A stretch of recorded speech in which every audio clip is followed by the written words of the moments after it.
La palabra distocias proviene del griego, el prefijo dis, que indica lo que se corre de la normalidad, lo que se desvía, lo que se altera, y toikos, que significa parto. La palabra distocia, entonces, corresponde a toda situación que puede alterar el curso normal de un trabajo de parto. Es bueno que podamos hacer la distinción entre distocia, que es patología del parto, y patología del embarazo. Una paciente con un embarazo de alto riesgo puede tener un parto normal, en tanto que otra que cursa con un embarazo de bajo riesgo puede tener una complicación que la lleve a un parto distóxico. Pongamos un ejemplo. Una paciente que tiene una diabetes gestacional tiene una patología del embarazo. Tiene un riesgo mayor de tener un parto distóxico, pero no por la hiperglucemia en sí misma, sino por las consecuencias que puede traer para el tamaño fetal un mal control metabólico. Se clasifican en aquellas que se producen por causa fetal, por ejemplo, por exceso de volumen, como una distocia de hombros, por malformaciones cráneoencefálicas, tumores, tóraco-abdominales, monstruos dobles, por anomalías en la ubicación, distocias de modalidad de presentación o de variedad de posición, o por procúbito o prosidencia de miembros. En cuanto a las de causa materna, pueden producirse por anomalías del canal de parto óseo, por anomalías en la contractilidad uterina, por alteraciones cervicales o por anomalías en el canal blando. De causa ovular se producen por anomalías del cordón umbilical, longitud exagerada, brevedad, nudos reales, circulares de cordón. Y hay otro grupo de distocias que son las mixtas y que se producen por un conflicto entre el tamaño fetal y los diámetros que ofrece la pelvis materna. Esta distocia mixta se denomina desproporción pélvico-fetal y vamos a dedicarle unos minutos especialmente. Vamos a eso. El peso fetal y los diámetros de la pelvis materna responden a una distribución normal de frecuencias en la que la población normal se encuentra comprendida entre los percentilos 5 y 95. Supongamos un binomio en el que la madre tiene diámetros pelvianos en percentil 15 y el feto un peso en percentil 85. No podemos decir que la madre tiene una estrechez pelviana, ni tampoco que el feto es macrosómico. Sin embargo, existe un conflicto en la relación de tamaños pelvis-feto que hace que el parto no sea viable. Ambos, madre y feto, son normales. La relación, sin embargo, no lo es. Nos encontramos, por lo tanto, frente a una distocia de causa mixta, la desproporción pélvico-fetal. Para hacer el diagnóstico de distocias, una de ellas al inicio del trabajo de parto y otra durante el progreso del trabajo de parto. Por supuesto que el operador no está justamente cuando inicia el trabajo de parto a una paciente, pero dentro de este grupo podemos incluir a aquellas que podemos diagnosticar intraconcepcional. Por ejemplo, una paciente que tiene una distocia ósea podría diagnosticarse antes del inicio del trabajo de parto. O también en la evaluación de las condiciones obstétricas cuando la paciente ingresa. Las que diagnosticamos durante el progreso del trabajo de parto, las vemos en lo que denominamos partograma. El partograma es un documento en el que se registra en forma tabulada o a través de un gráfico la evolución clínica del trabajo de parto. Es una herramienta que contribuye al cuidado personalizado del binomio madre-hijo y transforma la conducta clínica intuitiva en decisiones basadas en evidencia científica. Y esto nos garantiza intervenciones oportunas para un parto seguro y nos permite evitar aquellas que son innecesarias. Hay 200 modelos distintos de partograma. El que nosotros usamos es el del Centro Latinoamericano de Perinatología, que está avalado por la Organización Mundial de la Salud y que se basa en el empleo de un gráfico de coordenadas. Vamos a ver qué es lo que ponemos en cada parte de este gráfico. En principio, datos de filiación, nombre y apellido de la paciente, el número de historia clínica. En abscisas vamos a trabajar el tiempo, las horas de trabajo de parto tomando como punto cero el momento en que la paciente tiene 5 centímetros de dilatación. Y también graficamos la hora real a la que corresponde cada una de estas observaciones. En ordenada tenemos sobre el lado izquierdo la dilatación cervical medida en centímetros. Esto que les mostramos es la tabla que nos permite desarrollar lo que denominamos curvas de alerta. A partir de un estudio de corte transversal del Centro Latinoamericano de Perinatología, lo que se trató de determinar es cuál es la duración máxima que podría tener cada etapa del trabajo de parto. Y entonces se encontraron 5 curvas prototipo. El primer hallazgo fue que en estación vertical, independientemente de la paridad y con membranas íntegras, el trabajo de parto dura igual en nulíparas que en multíparas. Esta es una de las curvas, la que tenemos más a la izquierda. En estación horizontal tenemos curvas para multíparas según que estén con membranas íntegras o rotas y para nulíparas según que estén con membranas íntegras o rotas. Esa curva de alerta que se construye con estos tiempos que están tabulados nos permite superponer la curva de nuestra paciente problema y ver si está dentro de los tiempos normales de duración de trabajo de parto o si se está desviando de la curva. Del lado derecho de ordenada tenemos la frecuencia cardíaca fetal y los planos de Hodge para ver en qué estación está progresando el mecanismo de parto. Sobre el lado izquierdo tenemos también la notación, con cuadraditos la frecuencia cardíaca fetal, la variedad de posición, la dilatación cervical con un cuadradito relleno, frecuencia de las contracciones con un triángulo y si la rotura de membrana fue espontánea o artificial. También graficamos la intensidad de las contracciones y el dolor, fuerte, normal o débil. Y esto lo trasladamos a la tabla que está en la parte de abajo del partograma. La posición materna, si está en decúbito lateral, derecho o izquierdo, dorsal, semisentada, sentada o en estación vertical o caminando, y eso también se anota en la tabla que vemos debajo. Finalmente, observaciones especiales, si hay alteraciones de la frecuencia cardíaca fetal y si hay dolor, ¿dónde está localizado? Si es lumbar, lumbosacro o sacro. Pongamos un algoritmo diagnóstico terapéutico para la generalidad de las distocias. Hacemos la evaluación clínica de la paciente, que puede ser al ingreso o cuando estamos controlando el trabajo de parto con partograma, y a partir de lo que vemos en la evolución, llegamos a la conclusión de que la paciente tiene una distocia porque se desvía de la curva de alerta en su partograma. La clasificamos, pensando qué tipo de distocia es, y tratamos de llegar a un diagnóstico etiológico. A partir de esto, la primera pregunta que nos planteamos es si esta distocia es corregible con tratamiento médico. Si la respuesta es no, tenemos que finalizar el embarazo por vía abdominal haciendo una operación cesárea. Si la respuesta es sí, la segunda pregunta es si la salud fetal es normal. En realidad, la salud del binomio madre-hijo. Si la respuesta es no, hay que finalizar el embarazo por la vía abdominal, que en este caso será la más rápida. Si la respuesta es sí, instauramos el tratamiento médico y vemos si responde. Y, como en todo tratamiento, hay 2 posibilidades de respuesta, satisfactoria o insatisfactoria. Si la paciente responde al tratamiento médico, tendrá un parto. Si no, habrá que finalizar el embarazo por vía abdominal. En esta presentación vamos a trabajar especialmente sobre aquellas distocias que son prevalentes y que además tienen mayor complejidad para su comprensión. Las otras que son más simples podrán completarlas ustedes con la bibliografía. Así que vamos a comenzar con las distocias dinámicas. Hay varias clasificaciones para distocias dinámicas.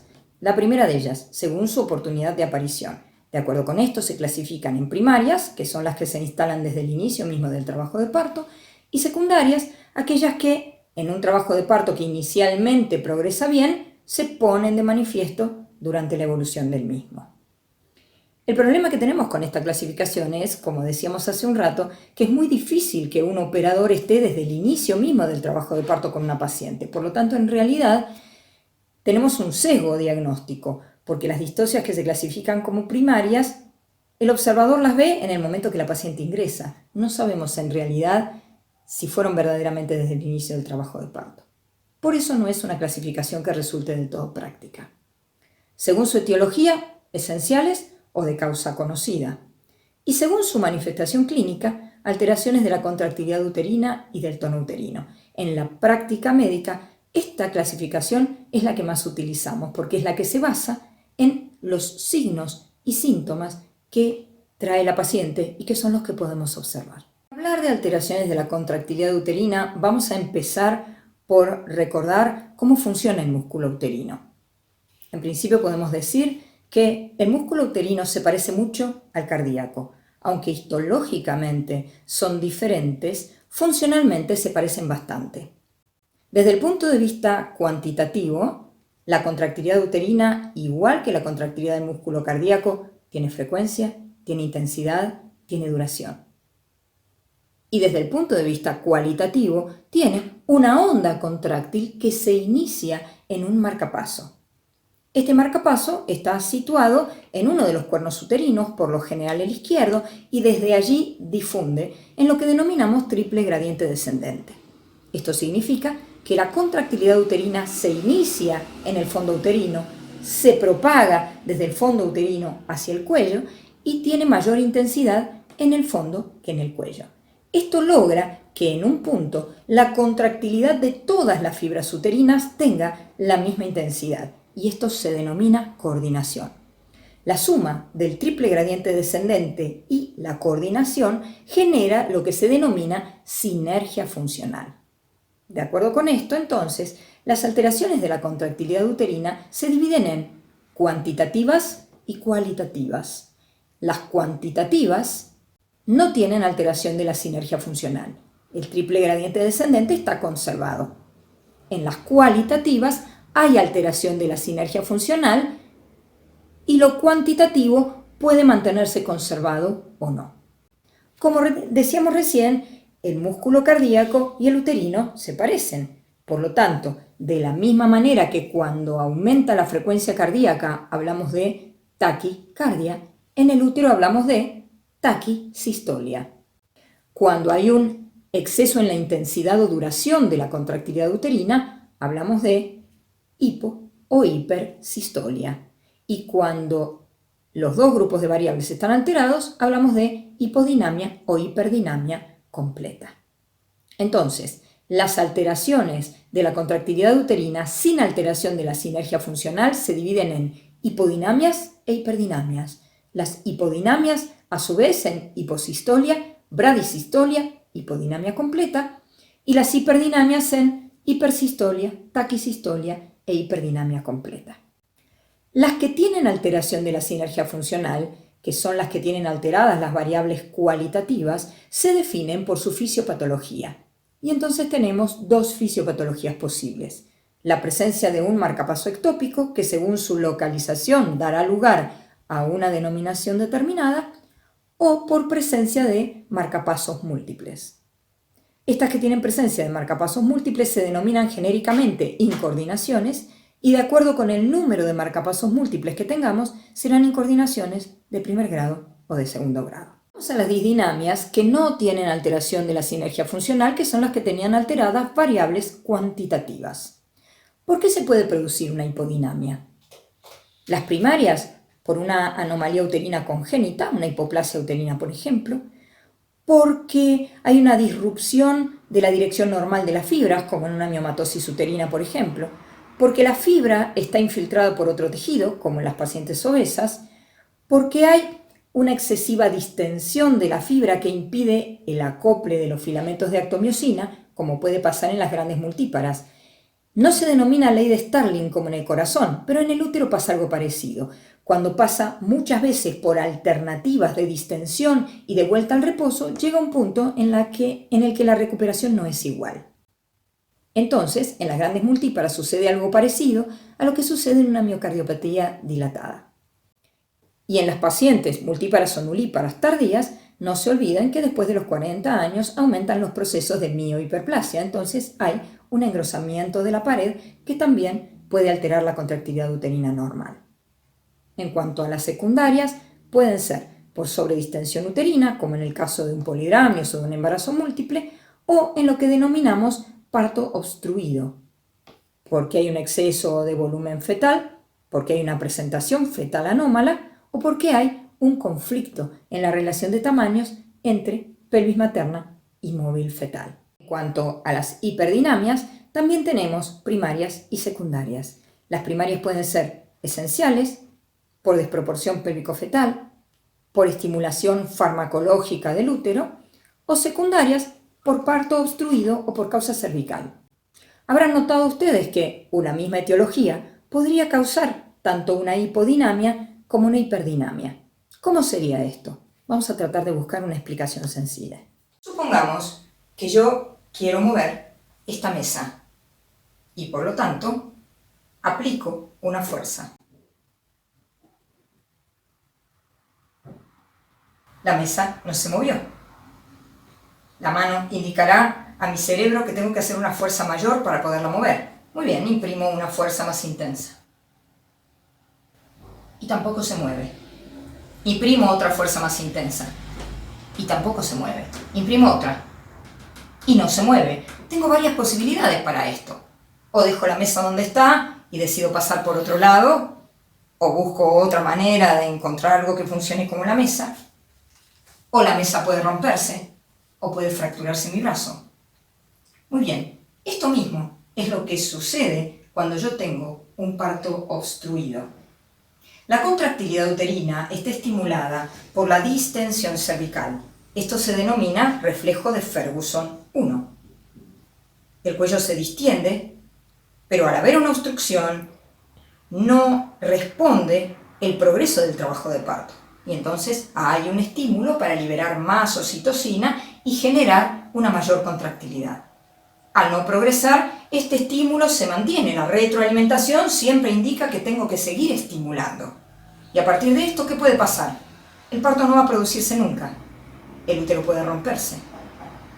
O puedo tener una muerte fetal. Entonces, en una primera etapa, donde hay un estímulo muy importante, la paciente puede llegar con una hiperdinamia, hasta que se agotan todos los receptores a la oxitocina, si es que el útero no se rompe primero, y entonces el útero deja de contraerse. Y es por eso que en dos etapas distintas del mismo proceso puedo tener en un momento una forma clínica de disdinamia y en otro momento otra. Vamos ahora a las disdinamias con alteración de la sinergia funcional. El primer grupo de ellas, que se producen como consecuencia de la existencia de un marcapaso ectópico, se denominan inversiones del triple gradiente descendente. Según el lugar donde esté localizado el marcapaso, estas inversiones pueden ser totales o parciales. Cuando el marcapaso ectópico se encuentra localizado en el cuello uterino, esto se denomina síndrome de Chiquelet y es una inversión completa de gradiente. Las contracciones comienzan en el cuello, se propagan de cuello a fondo y por lo tanto duran más y son más intensas en el cuello. Cuando el marcapaso se encuentra localizado en el segmento inferior, esto se denomina hipertonía del segmento inferior, y cuando se encuentra en el límite entre el segmento inferior y el cuerpo uterino, en la zona que se denomina anillo de Bandel, se denomina síndrome de Demelen. Vamos a ver qué consecuencias producen estas inversiones de triple gradiente. Inversión completa de triple gradiente descendente, el operador lo que percibe es que al comenzar la contractilidad, la paciente tiene un dolor suprapúbico exquisito y que al comenzar la contracción uterina se produce como si fuera un espasmo del cuello. Por eso hay bibliografía que dice que hay una hipertonía del cuello uterino con una hipotonía del fondo. No, esto no es así. Simplemente lo que hay es una inversión de gradiente en la que la contractilidad se inicia, se propaga y es más intensa en el cuello que en el fondo. En las inversiones parciales de triple gradiente descendente, el problema que tenemos es que la porción más delgada del útero, que es aquella que está más distendida para formar el segmento y aquella que no tiene fibras plexiformes, la zona más débil es aquella en la cual la contractilidad uterina se genera, se propaga, es más intensa y dura más. Por lo tanto, yo estoy imprimiendo una fuerza mayor en la zona más débil de la pared y entonces lo que genero es un riesgo mayor de que se produzca una rotura uterina. De hecho, las inversiones parciales de triple gradiente descendente son las que más se asocian con rotura uterina intraparto. ¿Por qué? Porque tengo la mayor contractilidad en la zona más débil de la pared uterina. Vimos hace un rato, las incoordinaciones se generan por la presencia de marcapasos múltiples. Cuando tengo dos marcapasos, puede ser el normal y un ectópico o dos ectópicos, se denominan incoordinaciones de primer grado. Y cuando tengo más de dos, se denominan incoordinaciones de segundo grado. vamos a explicar cómo funciona la contractilidad uterina y cómo la percibe el operador cuando tenemos una incoordinación. Para representar lo que sucede en una incoordinación, vamos a utilizar un gráfico de coordenadas en el que tenemos el tiempo en abscisa y la intensidad contráctil en ordenada. Supongamos un grupo de fibras que responden a un marcapaso A y determinan una onda contráctil con gradiente propio, y otro grupo de fibras que responde a un marcapaso B, el cual define también una onda contráctil pero distinta de A. El resultado final es un acople de ambas ondas, que al ser distintas no logran coordinarse y generan una contractilidad inefectiva. La sumatoria de ambas ondas hace que lo que se percibe a la palpación sea un aumento leve del tono sumado a contracciones de alta frecuencia y baja intensidad. Esta arritmia uterina se parece a la fibrilación cardíaca, por lo que la incoordinación se denomina también fibrilación uterina. Las variaciones del tono uterino pueden ser moderadas o graves. Las graves se denominan tétanos uterino. En realidad no es un tétanos, no hay ningún clostridium involucrado aquí, simplemente es una tetania en realidad. Las hipertonías uterinas moderadas, como ya explicamos recién en el mecanismo de la incoordinación, son la consecuencia de este acople de ondas contráctiles que responden a marcapasos diferentes. También pueden producirse por sobredistensión uterina o ser el estadio terminal de una hiperdinamia. Las graves se producen como consecuencia de un desprendimiento de placenta normoinserta o como etapa final de un parto obstruido. Denominamos retracción uterina a un estado de semicontracción que se produce como etapa terminal de una hipertonía uterina. El útero pierde su capacidad de respuesta contráctil y entonces queda semicontraído, insuficientemente contraído como para utilizar el mecanismo de las ligaduras vivientes de Pinard y permitir que el útero retraiga y no sangre, pero demasiado contraído como para permitir el flujo de oxígeno a través de los vasos uterinos hacia el compartimento fetal. La retracción uterina es una situación que da lugar a una histerectomía y a la muerte fetal. Tal como explicamos anteriormente al describir el algoritmo de las distocias, nos planteábamos que una vez que llegamos al diagnóstico de que hay una distocia, tratamos de comprender de qué tipo de distocia se trata y buscar la etiología. Y a partir de ahí nos preguntamos si es pasible de tratamiento médico. ¿Podríamos tratar una distocia dinámica con tratamiento médico? Sí. En el caso de las que no tienen alteración de la sinergia funcional, se trataría de restituir la contractilidad uterina normal. En el caso de las hipodinamias, con estimulación de la contractilidad uterina. En algunos casos, cuando hay agotamiento de los receptores a la oxitocina, colocar una infusión de dextrosa podría servir para restituir glucosa al músculo uterino y restablecer la contractilidad. Otras veces necesitamos una estimulación farmacológica del útero, por ejemplo con oxitocina. En el caso de las hiperdinamias, en cambio, habría que plantearse disminuir la contractilidad uterina. Y esto, en los casos de sobredistensión uterina, por ejemplo, podría lograrse con una rotura artificial de las membranas, y otra forma de uteroinhibir sería directamente plantear una tocolisis. En el caso de las disdinamias que tienen alteración de la sinergia funcional, en las inversiones del triple gradiente descendente, el planteo sería tratar de bloquear el marcapaso ectópico y estimular posteriormente el normal. Lo que tenemos que tener en cuenta aquí es que cuanto más cercanas sean las metámeras donde se encuentra el marcapaso ectópico del marcapaso normal, más difícil va a ser lograr bloquear uno y tener buena respuesta a la estimulación del otro. Por lo tanto, las que mejor respuesta tienen son las inversiones completas del triple gradiente descendente, porque podemos bloquear el marcapaso anormal sin bloquear el normal. Esto no sucede así en las inversiones parciales de triple gradiente descendente. ¿Cómo lograríamos hacer el bloqueo? Y el bloqueo puede hacerse a través de una analgesia por anestesia epidural con estimulación farmacológica a posteriori del marcapaso normal. En el caso de las incoordinaciones, tendríamos que plantearnos una especie de uteroversión, esto es, tratar de llevar a su mínima expresión la contractilidad uterina con una uteroinhibición y después volver a estimular farmacológicamente al marcapaso normal, con el riesgo de que al estimular nuevamente vuelvan a estimularse los marcapasos anormales. Por lo tanto, podemos decir que solemos tener buena respuesta en las hipodinamias y en las inversiones del triple gradiente descendente, y no así en las inversiones parciales y en las incoordinaciones. El éxito en el tratamiento de la hiperdinamia dependerá de cuál sea la etiología. En el caso de las esenciales, puede que tengamos buena respuesta al tratamiento. En las que son secundarias a una desproporción pélvico-fetal o un parto obstruido, el tratamiento médico es imposible. Vamos ahora a las distocias que involucran a la pelvis materna, distocias óseas y desproporción pélvico-fetal. Cuando hacemos una evaluación clínica de la pelvis, hay dos preguntas que tenemos que responder. Primero, si nos encontramos frente a una pelvis normal. Y segundo, si la relación de tamaños entre pelvis materna y móvil fetal es adecuada.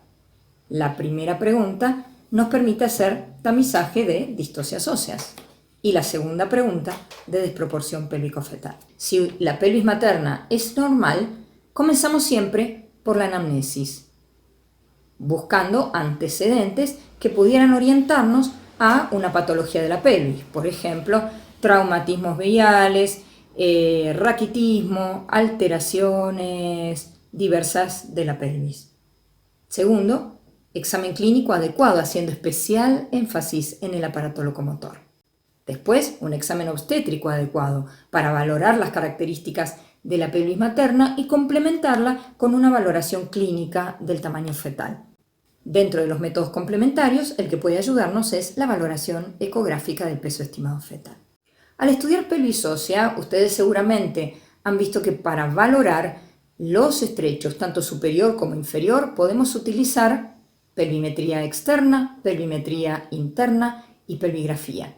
Este es el momento de ver cuál es el valor predictivo que tiene cada uno de estos métodos en la valoración clínica de la pelvis a la hora de despistar una distocia ósea. Si consideramos la pelvimetría externa del estrecho superior, vamos a ver que la mayor parte de los diámetros que se valoran en realidad no son de la pelvis menor, sino de la pelvis mayor. El bicrestilio, el biespinoso anterior y el vitrocanterio poca información nos dan de lo que está pasando dentro de la excavación. Alguno de ustedes podrá plantear, bueno, pero puedo tomar uno anteroposterior, que es el conjugado externo. Y el valor del conjugado externo, menos 10 centímetros, me da el valor de la conjugata vera, que es el promonto pubiano mínimo. Sí, pero tiene un sesgo importante de medición que depende del nivel de panículo adiposo que tenga la paciente. Cuanto mayor es el panículo adiposo, mayor es la diferencia que existe entre este diámetro y el diámetro promonto pubiano mínimo. Por lo tanto, tengo un sesgo importante del operador. La pelvimetría externa para la valoración del estrecho superior tiene entonces un valor predictivo bajo. Si la pelvimetría externa no me sirve para valorar los diámetros de la excavación pelviana que son anteroposteriores, ¿qué es lo que puedo hacer? Puedo realizar una pelvigrafía, enseguida vamos a revisar la técnica, determinar la localización del promontorio por tacto vaginal y subiendo la mano puedo determinar el diámetro promonto subpubiano y hacer el cálculo del promonto pubiano mínimo restando 1,5 centímetros al valor del promonto subpubiano. Por lo tanto, la pelvigrafía con pelvimetría interna que me permita determinar el valor del promonto subpubiano es lo que me puede resultar de utilidad para la valoración del estrecho superior. En el estrecho inferior, el diámetro de angustia está constituido por el bi-isquiático, que es el más pequeño de todos los diámetros y que es un diámetro transverso. Con los anteroposteriores, si el coxis retropulsa normalmente, en realidad no tenemos problema. Pero además de esto, hacer una pelvimetría interna para poder determinar los diámetros subsacro subpubiano y subcoxis subpubiano implicaría una técnica muy agresiva en la que tendríamos que hacer un tacto rectal para tomar una medida que verdaderamente es innecesaria si el coxis retropulsa normalmente. Entonces, contrariamente a lo que sucede en el estrecho superior, en el estrecho inferior no hacemos pelvimetría interna y sí hacemos pelvimetría externa para determinar el valor del diámetro bisquiático. Para la valoración clínica de la pelvis, En la práctica usamos para el estrecho superior pelvimetría interna, que la hacemos a través de la pelvigrafía con determinación del diámetro promonto subpubiano y por diferencia de 1,5 centímetros el promonto pubiano mínimo. No utilizamos la pelvimetría externa y para el estrecho inferior utilizamos la determinación del diámetro biisquiático por pelvimetría externa y la pelvigrafía. Otra estrategia que podemos utilizar es la valoración panorámica de la pelvis a través de 3 técnicas: el rombo de Michaelis, la pelvigrafía y la clisiometría, que es el estudio de los ángulos de la pelvis. El rombo de Michaelis está determinado por la proyección en superficie de 4 estructuras óseas: la apófisis espinosa de la quinta lumbar, el inicio del surco interglúteo y las 2 espinas ilíacas posterosuperiores, que producen una foseta que se denomina foseta de Venus. Una vez que está determinado el rombo, podemos tomar las 2 diagonales. Y entonces, si tomamos la diagonal mayor, en realidad no es un rombo, es un romboide. Tomando la diagonal mayor y estudiando los 2 triángulos que tienen como base a esa diagonal mayor, podemos determinar asimetrías entre las 2 hemipelvis. Si en cambio tomamos la diagonal menor y separamos los 2 triángulos que quedan determinados por ella, cuando la altura del triángulo superior es menor que la del inferior, podemos pensar que estamos en presencia de una pelvis plana. Si las 2 diagonales están disminuidas de tamaño en forma proporcional, podemos pensar que nos encontramos frente a una pelvis uniformemente estrechada o pelvis de tipo masculino. La pelvigrafía es la técnica más útil que usamos hoy para la valoración clínica panorámica de la pelvis. ¿Cómo se inicia esto? Ingresamos a través de un tacto vaginal y tratamos de encontrar el promontorio. Y desde allí voy a valorar las estructuras del estrecho superior en una hemipelvis primero y en la otra hemipelvis después, yendo de atrás hacia adelante. Promontorio, alerones del sacro, articulación sacroilíaca, líneas innominadas, eminencia iliopectínea, rama horizontal del pubis. Entonces, complementando lo que decíamos hace un rato, ingresamos a través de una pelvigrafía, hacemos la pelvimetría interna del estrecho superior para determinación del diámetro promonto subpubiano, calculamos el promonto pubiano mínimo y después hacemos la pelvimetría externa para determinación del biisquiático en el estrecho inferior. Y esto sería el examen completo de la pelvis.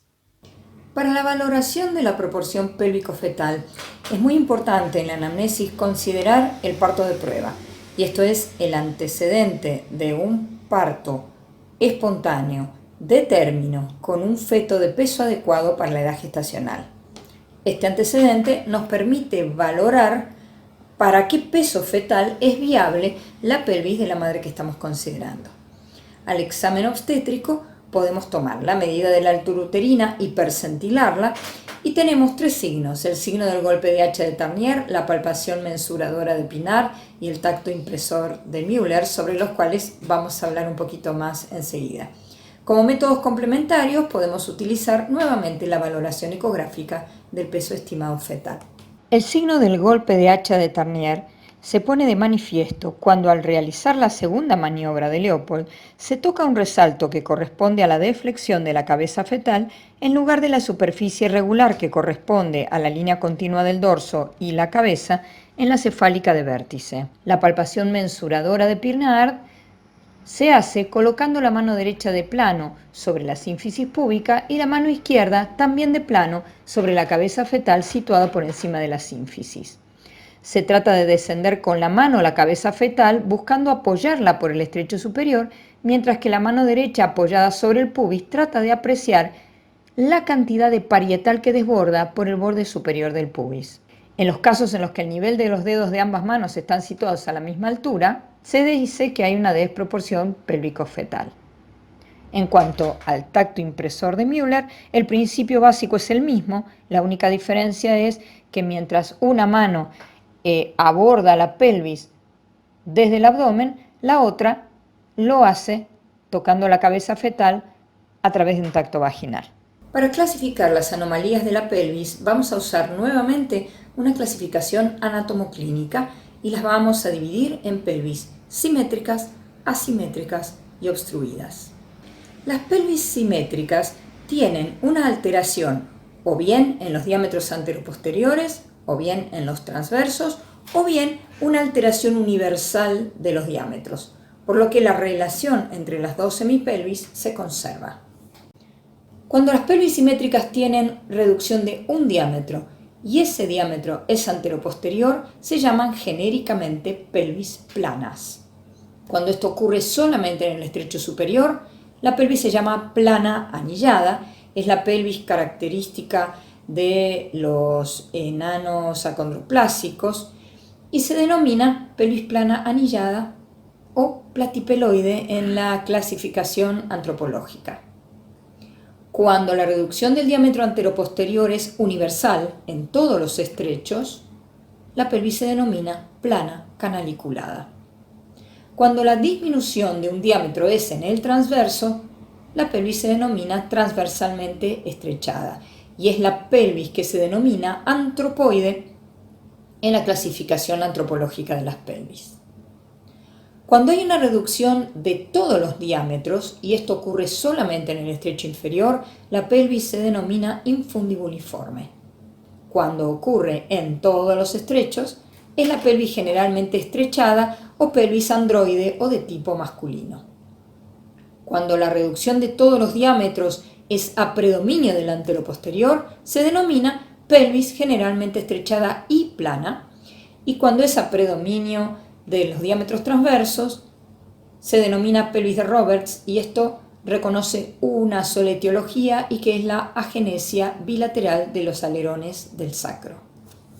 Vamos a las pelvis asimétricas ahora, en las que lo que se observa es reducción de los diámetros oblicuos. Entonces, cuando tengo reducción de un diámetro oblicuo, por defecto de un alerón sacro, la pelvis se denomina oblicuo oval de Nageli. La mayoría de las veces que tengo pelvis asimétricas en realidad no es por defecto de un alerón sacro, sino por otras causas, de las cuales las más importantes son la escoliosis lumbar o una lesión unilateral del miembro inferior. En este caso, la pelvis se denomina pseudo-oblicuo oval. Cuando tengo una reducción universal de diámetros a predominio de un oblicuo, se denomina pelvis generalmente estrechada y pseudo-oblicuo oval. Las pelvis obstruidas son variables en sus características, por lo tanto, no responden a una subclasificación. Podemos simplemente dar algunos ejemplos.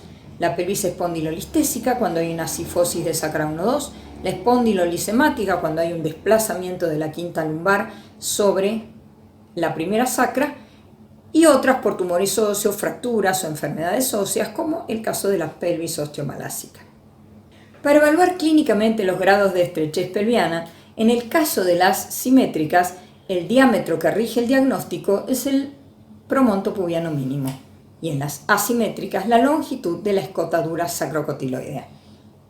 Un valor importante en ambos casos para recordar es el de los 7 centímetros. 7 centímetros y medio para la longitud del promonto pubiano mínimo, 7 centímetros para la longitud de escotadura sacrocotiloidea, marcan el límite entre estrecheces pelvianas absolutas y relativas. Los grados 1 y 2 son relativas, los grados 3 y 4 son absolutas. ¿Por qué son absolutas? Porque no son viables para ningún feto, ni de término ni pretérmino, ni vivo ni muerto. Para las distocias óseas y para la desproporción pélvico-fetal no hay en realidad un tratamiento médico. Lo que podemos es valorar los diámetros pelvianos en relación con el tamaño fetal y proponer, cuando se trata de una estrechez pelviana de grado 1 o 2 y un feto relativamente pequeño, proponer lo que se denomina prueba de parto, esto es, inducir farmacológicamente contracciones uterinas hasta generar la contractilidad normal de un trabajo de parto y evaluar la progresión. Por supuesto, esto con consentimiento de la paciente y con explicación de que existe una alta probabilidad de que tengamos que practicarle de todas maneras una operación cesárea. Pasando a otros tipos de distocias, las distocias cervicales pueden producirse por obliteración, por aglutinación, por presencia de tumores benignos como pólipos, fibromas o miomas nascens, por patología neoplásica o por hipertrofia cervical. Para estas podemos ampliar con la bibliografía. Las distocias de canal blando habitualmente se producen por estenosis cicatrizales, por operaciones plásticas, bridas o tabiques. Vamos a dedicarle los últimos minutos de este video a hablar sobre distocia de hombros. ¿Cómo podemos definir la distocia de hombros? Es la detención de un parto espontáneo por el impacto del hombro anterior contra la sínfisis del pubis, o menos frecuentemente del hombro posterior contra el promontorio. Y esto requiere de maniobras especiales para poder desprender los hombros una vez que la tracción de la cabeza hacia abajo fracasó. ¿Por qué nos interesa hablar especialmente de las distocias de hombros? ¿Porque son una emergencia obstétrica? ¿Porque no pueden predecirse con una valoración previa? Por lo tanto, no se pueden prevenir. Y aunque tienen un rango de incidencia bajo, la morbimortalidad perinatal es alta aún realizando un manejo apropiado. Existe un alto riesgo de daño permanente tanto para la madre como para el recién nacido. Entre las complicaciones maternas y neonatales que pueden surgir de una distocia de hombros tenemos las injurias de plexo braquial, fractura de clavícula o húmero, encefalopatía hipóxico-isquémica con muerte neonatal o morbilidad neonatal permanente. En cuanto a la madre, aumenta el riesgo relativo de hemorragia posparto, de desgarros perineales severos, de desgarros vaginales o cervicales, atonía vesical y endometritis posparto. Las premisas para manejar una distocia de hombros son la celeridad en el procedimiento, el cuidado y la eficiencia para evitar las dos consecuencias más importantes que son la hipoxia fetal y el trauma, tanto materno como fetal. Frente al diagnóstico de una distocia de hombros, primero, pedir ayuda. Esto es fundamental porque no puede manejarse una persona sola. Esto necesita un médico obstetra experimentado, licenciados en obstetricia, personal de enfermería, un neonatólogo y médico anestesiólogo. Segundo paso, evaluar y preparar a la paciente. Ponerla en posición de litotomía, anotar la hora de salida de la cabeza para regular los tiempos, ver si hace falta hacer una episiotomía u otra ampliación de partes blandas, sonda vesical, evitar maniobras precipitadas, estar tranquilos. El pujo materno descontrolado, el Christeller, la tracción cefálica desmedida no tienen lugar aquí. ¿Qué hay que hacer después? Diagnosticar qué grado de desprendimiento tiene la cabeza, dónde están localizados los hombros, si son fáciles de rotar o no y la posición fetal. Y finalmente, proceder. Proceder en una distocia de hombros supone realizar una serie de maniobras con conocimiento de lo que estamos haciendo. Por supuesto que dijimos en la diapositiva anterior que hacía falta un médico experimentado, pero ¿qué es lo que debe saber un médico general para el caso de que tuviera una distocia de hombros sin poder tener ayuda de una obstetra? Poder manejar las maniobras de primer nivel, que son externas, que no requieren anestesia y que lo que tratan de hacer es modificar la estática y dinámica de la pelvis. Y estas son las que vamos a compartir con ustedes. Maniobra de McRoberts, presión suprapúbica y maniobra de Gaskin. Vamos a ellas. La maniobra de McRoberts es la primera que hacemos, de fácil aplicación, de baja morbilidad materna y neonatal y resuelve el 42% de las distocias de hombros. Simplemente lo que trato de hacer es ampliar el diámetro bisquiático y acortar el canal de parto, llevando en flexión los muslos sobre el abdomen y las piernas sobre los muslos. Se recomienda que esta primera maniobra se haga acompañada de presión suprapúbica, que es la que enseguida vamos a ver. El ayudante que hace una presión suprapúbica debe saber que lo que intentamos hacer es presionar el hombro fetal en dirección hacia su espacio anterior. Se puede hacer al estilo de Massanti, en la línea media y sentido posterior, o se puede hacer la Rubin 1, que es lateral sobre el hipogastrio, de externo a interno. Esta maniobra, en conjunto con McRoberts, soluciona el 60% de las distocias de hombro. Si estas no resultan, puede intentar una maniobra de Gaskin, pero aquí tengo que poner a la paciente en plegaria maometana, en posición ventral apoyada sobre manos y rodillas, y esto modifica los diámetros pélvicos y con esto lo que tratamos de hacer es aprovechar la fuerza de gravedad para desimpactar el hombro posterior. La condición de esto es que la paciente no tenga hecha una analgesia por anestesia peridural previa. Como conclusiones finales podríamos decir que toda distocia es una anomalía en el curso normal de un trabajo de parto, pero que distocia no es sinónimo de nacimiento por operación cesárea. Hay distocias que tienen resolución con tratamiento médico. El diagnóstico y resolución eficiente de esta patología depende fundamentalmente de una buena evaluación clínica. En estas patologías, casi como en ninguna otra, la clínica es absolutamente soberana. Finalizamos esta presentación. Gracias por acompañarnos y los esperamos en el próximo video.